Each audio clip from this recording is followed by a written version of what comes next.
नमस्कार, स्वागत है आपका हमारे विशेष कार्यक्रम आपके सितारे में। मैं हूं अमित रावत आपके साथ। आपके सितारे में हम बताते हैं आपके ग्रह नक्षत्र का हाल और उनका आपकी कुंडली पर प्रभाव। जानते हैं राशि अनुसार आप क्या करें और क्या न करें जिससे आपका दिन शुभ हो, और साथ ही आचार्य जी बताते हैं शुभ फलों की प्राप्ति के लिए किया जाने वाला चमत्कारी महाउपाय। क्या आपके परिवार में तनाव रहता है या फिर आपके दाम्पत्य जीवन में दुख और अशांति रहती है?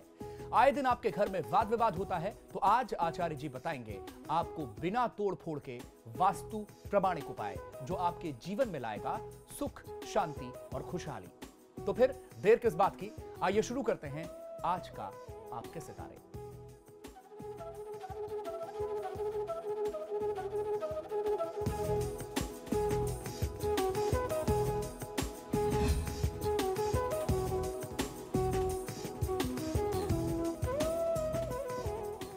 क्या आपके परिवार में रहता है तनाव? क्या आपका दाम्पत्य जीवन झेल रहा है कलह और झगड़े के घाव?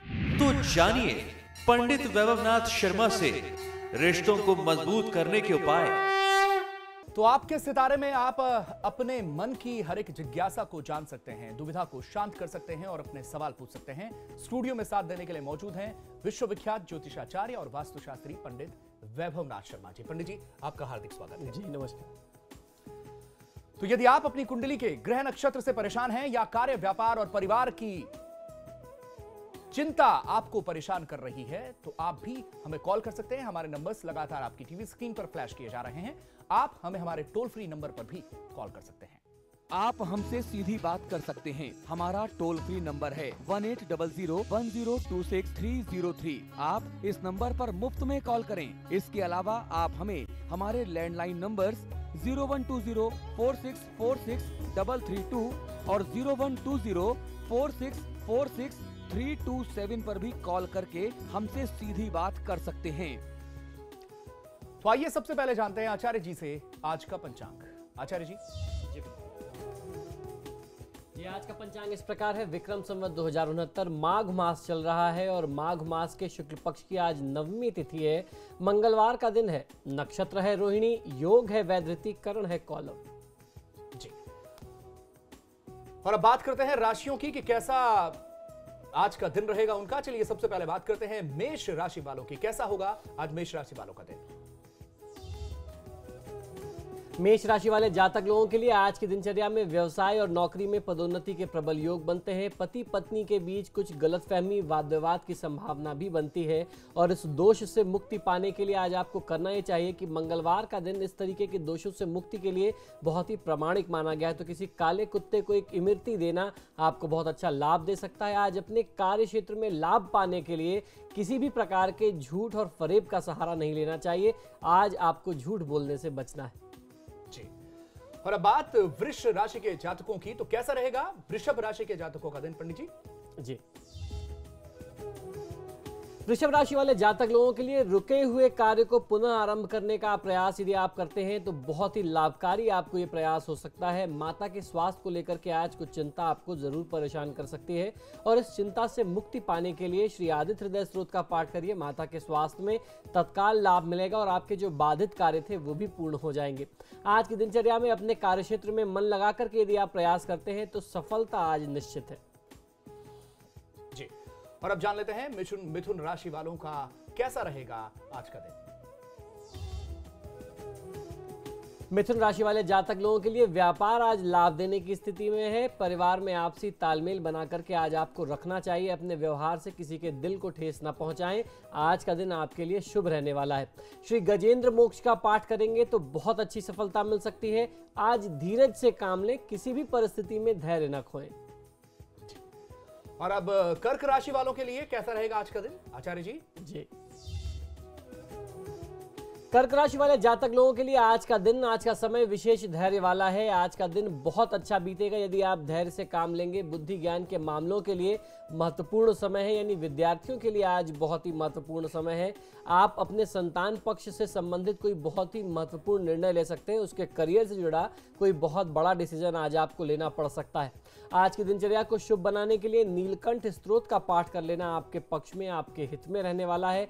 आज यदि आपने कहीं कोई इन्वेस्टमेंट प्लान कर कर रखा है तो निवेश करने से बचिए। और अब बारी है सिंह राशि के जातकों की। सिंह राशि वाले जातक लोगों के लिए परिवार में भाई बंधु से वाद विवाद की संभावना बनती है। संपन्न लोगों से विचार विमर्श होगा, यानी जो लोग आज कहीं किसी मजबूत परिस्थिति में हैं, कहीं बड़े पद पर बैठे हुए हैं, उनसे आज आप कुछ अपने कार्य से जुड़ा हुआ विचार विमर्श कर सकते हैं, कुछ सलाह ले सकते हैं, मार्गदर्शन ले सकते हैं। श्री महामृत्युंजय मंत्र का 108 बार जाप कर लेना आज की दिनचर्या में आपको जो भी बाधा आएगी उसको दूर करेगा और आपको सुरक्षित बनाएगा। आज किसी भी कार्य को करने में जल्दीबाजी मत करिए। जी, और अब बारी है कन्या राशि के जातकों की। तो जान लेते हैं कन्या राशि वालों के लिए कैसा रहेगा आज का उनका दिन। कन्या राशि वाले जातक लोगों के लिए आज कुछ कठिन समय आपको देखना पड़ सकता है और ऐसे कठिन समय में ही अपने पराये की पूरी पहचान होती है।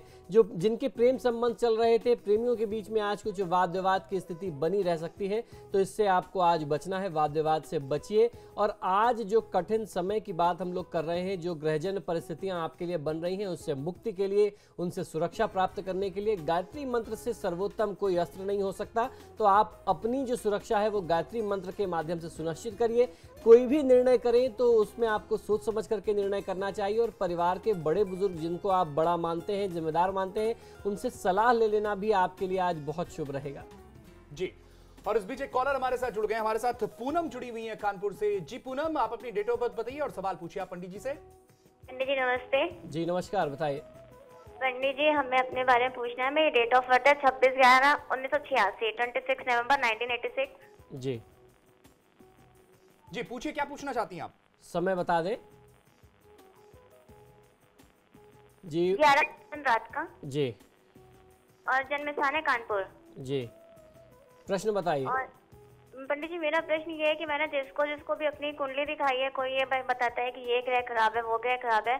मैं पूछना चाहती हूँ कि मेरी कुंडली में सूर्य और चंद्रमा ग्रह कैसा है, इसका क्या प्रभाव पड़ता है और उसको सही करने का उपाय क्या है? जी देखिए, सूर्य आपकी कुंडली में शनि के साथ पीड़ित है और चंद्रमा भी पीड़ित है केतु के साथ।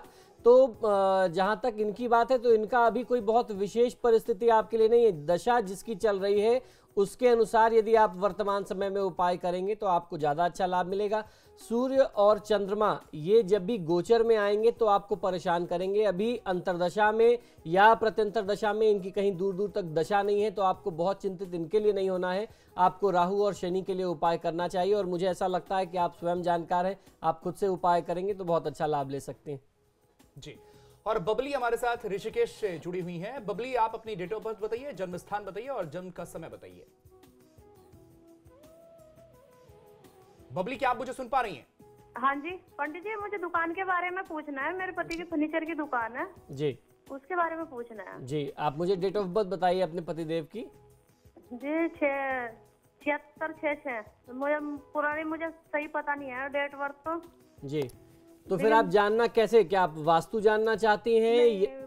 पंडित जी, हमारी दुकान ना पीछे से तो चौड़ी है जी और आगे से नेड़ी है, तो उसके बारे में पूछना है। हम काम करते हैं वो बहुत ही, और फिर भी परेशान ही रहते हैं। देखिए, आगे से छोटी होना और पीछे जाकर के उसका चौड़ा हो जाना, इसको बोलते हैं, ये गोमुखी दुकान है।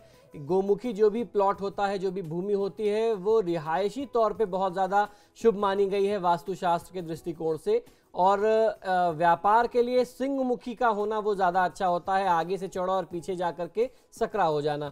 तो ऐसी परिस्थिति में आपको तांबे के तार का प्रयोग करना चाहिए और अपनी दुकान को आप रेक्टेंगल या स्क्वायर कर लें।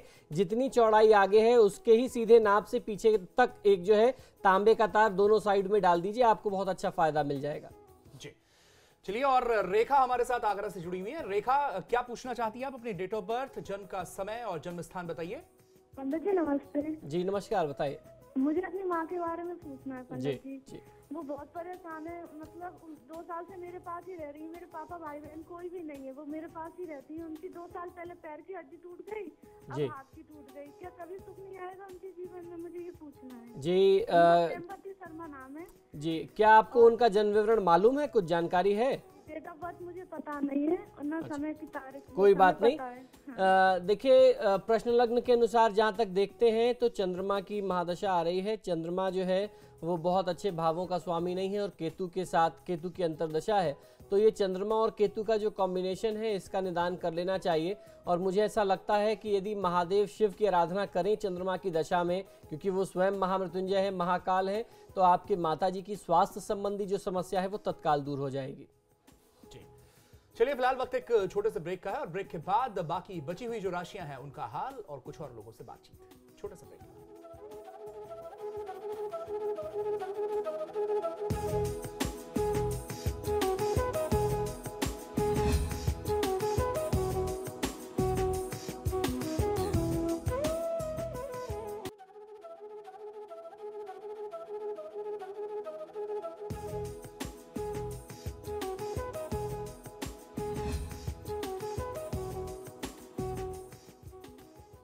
तो ब्रेक के बाद आपका स्वागत है और आप देख रहे हैं आपके सितारे और जान लेते हैं तुला राशि वालों का कैसा रहेगा आज का दिन।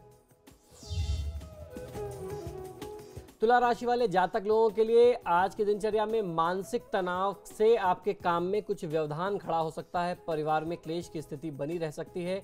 धन संबंधी जोखिम आज आपको कुछ लेने से बचना चाहिए। यदि आपने कोई बहुत बड़ी प्लानिंग कर रखी है लेकिन आप पूरी तरीके से आश्वस्त नहीं है इस निवेश को लेकर के, तो कोई रिस्क मत लीजिए, आज आपके लिए खतरा हो सकता है। श्री शिव महिम स्त्रोत का पाठ करेंगे तो बहुत अच्छा आपको लाभ मिल सकता है। आज अपनी उग्रता को थोड़ा सा नियंत्रित रखिए, उससे आपको लाभ मिलेगा। और अब वृश्चिक राशि वाले जातकों के लिए कैसा रहेगा आज का ये दिन। वृश्चिक राशि वाले जातक लोगों के लिए आज का दिन बहुत शुभ रहने वाला है। आपके परिवार में या आपके कार्यक्षेत्र से जुड़ा कोई वाद विवाद, खासतौर पे कोई संपत्ति का पुराना विवाद आज आप सुलझा सकते हैं। स्वास्थ्य पर ध्यान देने की आवश्यकता है। यदि आज की दिनचर्या में श्री राम रक्षा स्तोत्र का पाठ किया जाए, जाप किया जाए, तो आपको निश्चित ही सहायता मिलेगी। आज का दिन आपके लिए यात्रा से बचने का दिन है। यात्रा के लिहाज से बहुत शुभता नहीं मिल रही है, तो आज जहां तक संभव हो यात्रा को टालने का प्रयास करिए, यात्रा मत करिए। और अब बारी धनु राशि वालों की, तो कैसा रहेगा आज धनु राशि वालों का दिन। धनु राशि वाले जातक लोगों के लिए मांगलिक उत्सव में शामिल होने का अवसर आज आपको प्राप्त हो सकता है। परिवार में कोई मांगलिक आयोजन भी संभव है। श्री संकट नाशन गणेश स्तोत्र का पाठ करेंगे तो आज आपको बहुत अच्छा लाभ मिल सकता है। अपनी वाणी पर नियंत्रण रखना चाहिए। हो सकता है आज आप बहुत ही ओवर कॉन्फिडेंट होकर के बहुत उत्साह में कोई बहुत बड़े कमिटमेंट, कुछ वादे कर दें, वो आपके लिए ठीक नहीं है। तो अपने भाषा को, अपनी वाणी को नियंत्रित रखिए। और अब बारी मकर राशि वाले जातकों की, तो कैसा रहेगा उनका दिन आज आचार्य जी। जी, मकर राशि वाले जातक लोगों के लिए विदेश के संपर्क से आपके जो भी बिगड़े काम थे वो आज बन सकते हैं। यानी आपके जो विदेश में बैठे हुए संपर्क हैं उनकी आज आपको सहायता लेनी चाहिए। वहां से आपके कार्य आज बनने के संयोग दिखाई देते हैं। आज आपको कुछ यात्राएं भी करनी पड़ सकती हैं। भगवान श्री भैरव की आराधना कर लेना, भैरवाष्टक का पाठ करना आपके लिए सर्वोत्तम होगा। धन के व्यय को आज आप जितना कंट्रोल करेंगे, जितना नियंत्रित रखेंगे, जितना अधिक से अधिक धन को संचित करेंगे, वो आपके हित में रहेगा। और अब जान लेते हैं कि कुंभ राशि वालों के लिए कैसा रहेगा आज का उनका दिन।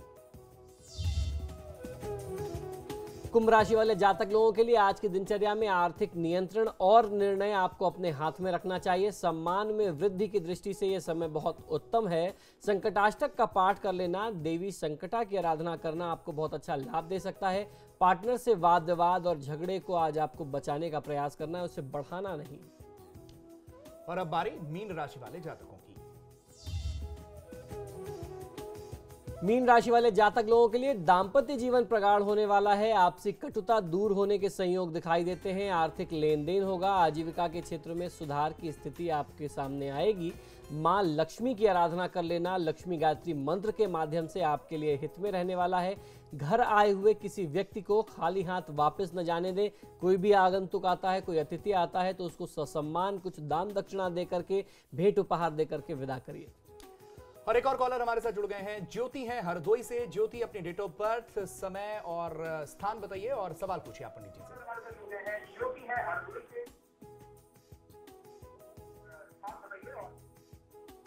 जी, तो ज्योति को लग रहा है हमारी आवाज नहीं जा पा रही है। पुष्पा हमारे साथ जुड़ी हुई है नोएडा से। पुष्पा, आप अपनी डेट ऑफ बर्थ बताइए। हाँ जी, नमस्कार पंडित जी, प्रणाम। जी नमस्कार। हाँ जी, मेरी डिटेल है 14/6/51 जी, और समय है सुबह 7:08 और स्थान है दिल्ली। जी, हाँ जी, मेरा प्रश्न है कि मेरी कुंडली में क्या पितृदोष है और इसका आसान सा उपाय बताएं। और दूसरा, मेरे को पुत्र वधू इस जन्म में मनपसंद की नहीं मिली है, क्योंकि मेरे पुत्र ने अपने आप शादी करी है, उसमें कोई गुण ऐसा नहीं है बहू वाला, उसका क्या कारण है मेरी पत्नी में। देखिए, आपकी जन्म पत्रिका के अनुसार निश्चित ही पितृदोष की शांति आपको कर लेनी चाहिए। यदि आप त्रिपिंडी श्राद्ध करते हैं तो उसका आपको बहुत अच्छा फायदा मिलेगा। पितृदोष बन रहा है। जहां तक पुत्र वधू की बात करें तो आज का समय पुराने समय से अब काफी बदल चुका है, तो आपको भी स्वयं उसको उसके अनुरूप ढलना चाहिए। और निश्चित ही इसमें आपकी पुत्र वधू की भी जिम्मेदारी बनती है कि वो आपकी उम्मीदों पर खरा उतरने का प्रयास करे। ये उसके अपने संस्कार होने चाहिए। 2 कदम आप आगे बढ़िए, निश्चित आपको फायदा मिलेगा। जी, और हमारे साथ ज्योति हरदोई से जुड़ चुकी है। ज्योति, अपनी डिटेल्स बताइए आप और सवाल पूछिए पंडित जी से। जी पंडित जी नमस्कार। जी नमस्कार, बताइए। मेरा डेट ऑफ बर्थ 3/3/93 जी, और समय है 11:03। दिन का या रात का? रात का। जी, जन्म स्थान? जन्म स्थान काशी। जी, बताइए क्या पूछना चाहती हैं आप? जी पंडित जी, मैं मतलब परेशानियों में रहती हूँ, पता नहीं क्यों। मैं कोई भी कार्य करना चाहती हूँ पर वो बनती नहीं है, मेरी सास से मेरा बनता नहीं है, ऐसा क्यों पंडित जी? देखिए, आपकी जन्म पत्रिका के अनुसार जो दशा चल रही है वो बृहस्पति की महादशा में मंगल की अंतरदशा है। बृहस्पति आपकी कुंडली में 3रे और 6ठे भाव के स्वामी हैं। मंगल देव जो हैं वो 7वें और उसके साथ साथ 2रे भाव के स्वामी हैं। तो ऐसी परिस्थिति में ये समय आपके लिए निश्चित ही बहुत विषम है।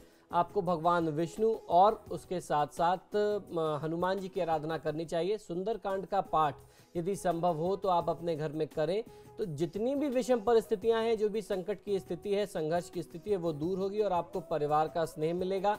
परिवार में सुख समृद्धि बढ़ेगी, आप भी सुखी हो जाएंगे। जी, और अब बारी अंत में आज के महा उपाय की। आचार्य जी। जी,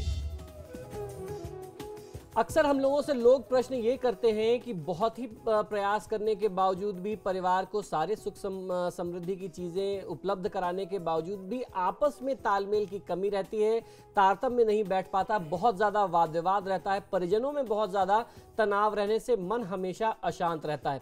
वास्तुशास्त्र में ऐसी बहुत सारी मान्यता है, ऐसी मान्यता है, वास्तुशास्त्र काम ही इस सिद्धांत पे करता है कि हमारे आसपास की जो ऊर्जा है वो एक अनंत स्रोत है ऊर्जा का। यह ऊर्जा सकारात्मक होती है, पॉजिटिव भी होती है और नकारात्मक भी होती है, यानी नेगेटिव होती है। दोनों प्रकार की ऊर्जा का तालमेल जो है, उचित तालमेल, उचित सम्मिश्रण ही वास्तुशास्त्र कहा जाता है किसी भवन में। इस ऊर्जा से जीवन का हर पहलू जो है वो प्रभावित होता है। आपसी रिश्तों की बात कर लें या दाम्पत्य जीवन की बात करें, चाहे परिवार में भाई भाई के संबंध हो, सास बहू के संबंध हो, जैसे अभी एक बहन जी ने पूछा, तो इन सभी ऊर्जाओं का जो प्रभाव है वो हमारे जीवन में, हमारे संबंधों पे पड़ता है। वास्तु जो है नकारात्मक ऊर्जा को निष्क्रिय करके सकारात्मक ऊर्जा में वृद्धि करता है, ये उसका सबसे पहला चमत्कार है।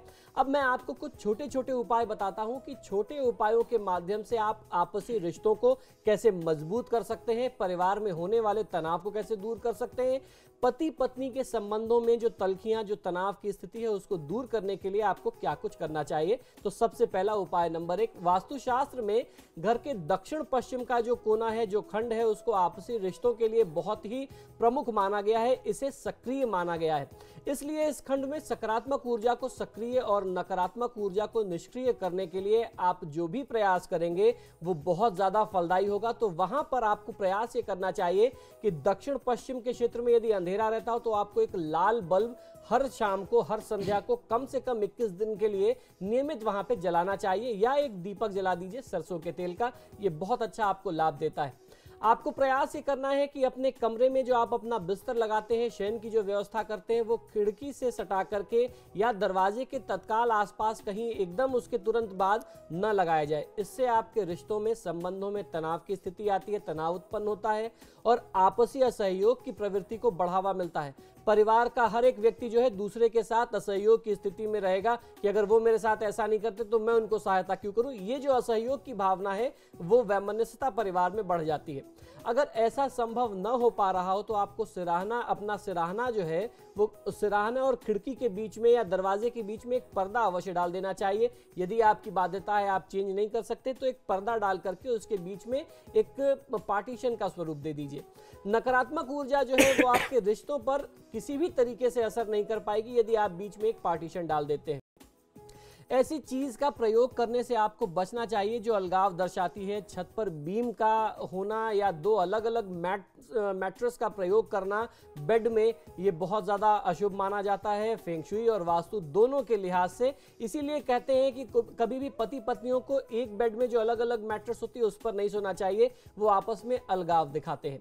नव दंपतियों के लिए बिस्तर, गद्दा, चादर वगैरह जो भी है वो नया होना चाहिए। जब आप विवाह करके आते हैं तो नई चीजों का प्रयोग करें, पुरानी चीजों के प्रयोग से भी आपस में तनाव आता है। अगर ऐसा नहीं हो पा रहा है तो कोशिश आपको ऐसा करना चाहिए कि कम से कम चादर जो है उसमें वो नई हो और उसमें किसी भी प्रकार के छिद्र ना हो, तो आपके जो संबंध हैं वो टूटने से बच जाएंगे।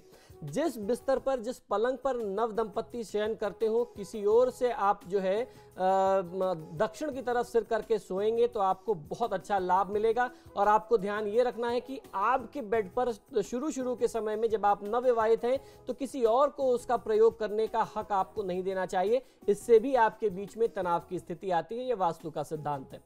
आपको प्रयास ये करना चाहिए कि आपके पलंग के नीचे कुछ भी सामान ना हो। लोग क्या करते हैं कि बॉक्स वाला बेड लेते हैं, सारा जो स्टोर है, जो भी अनयूज चीजें वो उसमें डाल देते हैं, डंप कर देते हैं। ये आपको नहीं करना चाहिए, क्योंकि उसकी जो नकारात्मक ऊर्जा अंदर से आती है वो आपके संबंधों को प्रभावित करती है, आपके शरीर की ऊर्जा को प्रभावित करती है। इससे आपके बेड के चारों तरफ जो है वो ऊर्जा बहुत ज्यादा, जो सकारात्मक ऊर्जा है वो खराब हो जाती है और वो नकारात्मक यानी निगेटिव हो जाती है। तो आपको ऐसे किसी बेड का प्रयोग नहीं करना चाहिए। प्रवेश द्वार वाली दीवार के साथ अगर आप अपना बेड लगाकर रखते हैं तो इससे आपको बचना चाहिए। इससे रिश्तों में, संबंधों में बहुत ज्यादा तनाव की स्थिति बढ़ती है। उस दीवार से सटा करके अपना बेड आप न लगाएं जिसकी दूसरी दीवार की तरफ बाथरूम है या टॉयलेट है, और न ही ऐसी जगह पे आपको अपना बेड लगाना चाहिए जहां से बाथरूम या टॉयलेट का दरवाजा आपके ठीक सामने पड़ता हो। यदि ऐसा है तो इसका दरवाजा आपको हमेशा बंद रखना चाहिए या वहां पे एक मोटे कपड़े का कर्टन डाल देना चाहिए। इसकी नकारात्मक ऊर्जा आपके रिश्तों पर विपरीत असर डालती है, इससे आपको बचना है। बेड के सामने या कहीं भी किसी भी जगह पर कोई शीशा नहीं होना चाहिए जिसमें आपके बेड का प्रतिबिंब दिखता हो। अगर ऐसा होगा तो निश्चित ही आपके संबंधों में तनाव आएगा, दरार की स्थिति मिलेगी और आप अनिद्रा के शिकार हो सकते हैं। यदि इसे टाला जा सके तो आपको करना यह चाहिए कि शीशे पर आप एक पर्दा डाल करके रखें तो आपको लाभ मिलेगा। बेडरूम में वैसे तो कोई यंत्र, टीवी, फ्रिज, कंप्यूटर आदि नहीं रखना चाहिए, क्योंकि इनसे निकलने वाली हानिकारक तरंगें जो हैं वो आपके शरीर पर बहुत ज़्यादा दुष्प्रभाव डालती हैं। यदि टीवी रखना ही पड़े तो उसे कैबिनेट के अंदर रखना चाहिए, या जब आप शयन करने जाते हो टीवी ऑफ करने के बाद उसे ढांक दें तो आपको बहुत अच्छा लाभ मिलेगा। क्योंकि जब टीवी चलता नहीं है तो वो शीशे का काम करता है, और शीशा, जैसा हम लोगों ने पहले भी जानकारी दी है आपको कि शीशा जो है वो किसी भी परिवार में, खासतौर पे पति पत्नी के कमरे में यदि रखा हो तो वो संबंधों को प्रभावित करता है। ये कुछ छोटे छोटे से ऐसे उपाय हैं जिन्हें करके आप बहुत अच्छा लाभ ले सकते हैं। बिना तोड़फोड़ के ये ऐसे उपाय हैं कि कुछ चीज़ों को इधर से उधर करके आप अपने परिवार के तनाव को, वैमनस्य को दूर कर सकते हैं। परिवार में सुख, शांति और समृद्धि की स्थापना कर सकते हैं। आपके जो संबंध बहुत ज़्यादा तनावग्रस्त हो रहे थे, पति पत्नी के संबंध तनावग्रस्त हो रहे थे, वो संबंध टूटने से बच जाएंगे। तो चलिए, ये था आज का महा उपाय और आपके सितारे में आज के लिए बस इतना ही। आप हमारे स्टूडियो में आचार्य जी, आपका बहुत बहुत शुक्रिया जी। नमो नारायण जी। और आप सबका भी बहुत बहुत धन्यवाद।